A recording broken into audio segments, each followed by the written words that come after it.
Bonjour, je m'appelle Dr Seydou Bokoum. Je suis le vice-président du laboratoire de recherche économique et monétaire de l'Université Cheikh Anta Diop, le LAREN. Merci beaucoup, M. Bokoum. Donc, comment appréciez-vous la décision du président Donald Trump qui s'est traduite par des augmentations de droits de douane pour les produits du reste du monde actuellement? Ok, vous savez que c'est quelque chose qui était prévisible, du fait que Trump l'avait toujours annoncé. Et on est ce qu'on appelle le Big Reset. On est en train de changer l'économie mondiale.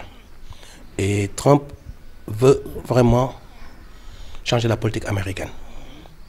Pour cela, il a fait ce qu'il a fait, il a augmenté les droits de douane. Dans quel but? Le seul but, c'est de quoi? D'exporter le déficit budgétaire des États-Unis. Et si on regarde très bien, on voit que ça a été fait d'une façon comment? Il a regardé quel est le déficit commercial entre ces pays-là et les États-Unis. Et il a fait la division entre le déficit commercial des États-Unis par rapport à ces pays. Il a trouvé un pourcentage et il l'a divisé par deux. Donc c'est ce qu'il a donné. Et si vous voyez tout le tableau, il a fait la même chose. Parce que vraiment, il veut vraiment importer le déficit budgétaire des États-Unis. Et quelles conséquences cela peut-elle avoir sur les autres économies américaines, comme en Europe, en Chine et tout? Ok, c'est en quelque sorte, c'est l'économie mondiale qui va en découdre. Mais quel est l'objectif final? C'est quoi? Ce qu'on appelle de l'intelligence économique. Trump, son but, c'est quoi? C'est vraiment trouver comment faire pour la dette américaine. Nous savons que les États-Unis en ce moment payent 1000 milliards de dollars par année, presque 1000 milliards de dollars par année sur la dette. Et donc, pour cela, Trump, la solution qu'il va trouver, c'est quoi? Augmenter les droits de douane, augmenter les prix aux États-Unis. De ce fait, ce qui va se passer, la Fédérale Réserve est obligée de descendre les taux directeurs. Et quand les taux directeurs vont descendre de 4% jusqu'à 1 à 2%, l'argent sera facile dans le monde et il pourra relancer l'économie américaine. Donc ce qu'il a fait, c'est vraiment astucieux. Il veut vraiment relancer l'économie américaine. Donc c'est une décision personnelle à lui? Non, c'est une décision stratégique. Et si on le sait bien, il y a un grand économiste qui s'appelle Ray Dalio, qui avait dit le Big Reset. C'est un des plus grands économistes au monde. Il a suivi que les directives de Ray Dalio.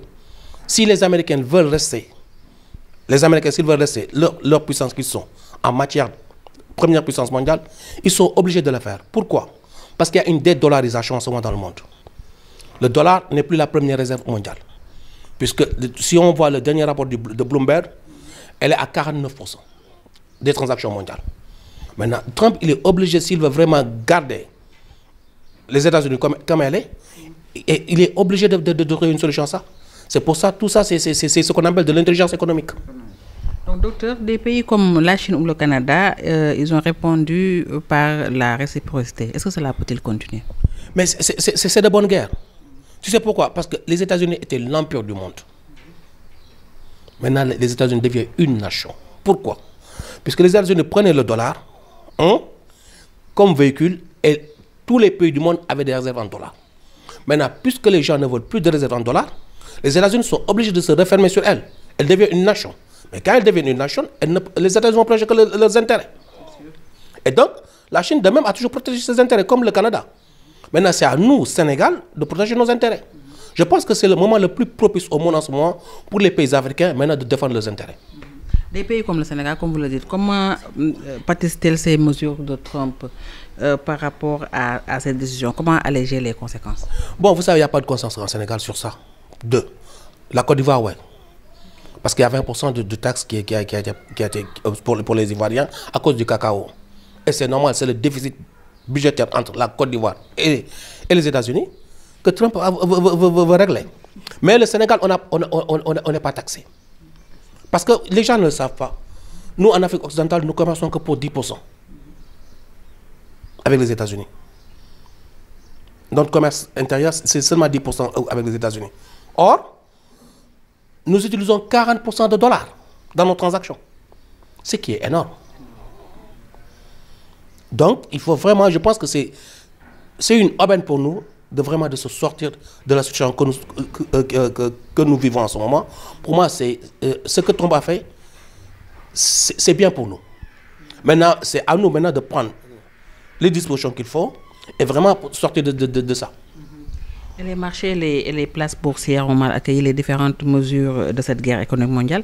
Selon vous, quelles peuvent être les conséquences de l'économie, sur l'économie sénégalaise actuellement? Voilà, et mondiale aussi. voilà, c'est que il faut vous dire que les gens ne comprennent pas.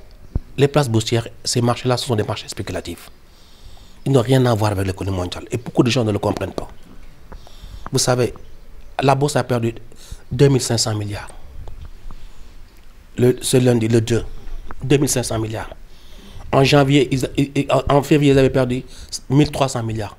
Entre février et là, ils ont perdu presque 4000 milliards de dollars. Où est cet argent? Ça profite de la spéculation. Ça n'a pas affecté aucun pays. Et la bourse a perdu plus de 4000 milliards en moins de 2 mois.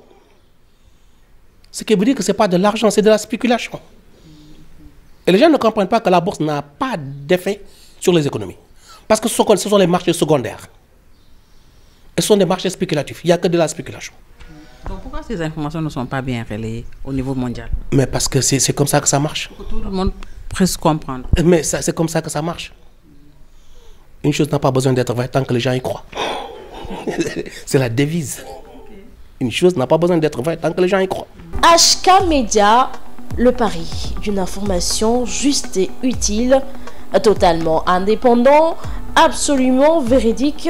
HK Média est un nouvel espace animé par la volonté de contribuer à la diffusion d'une information de qualité, vraie et utile.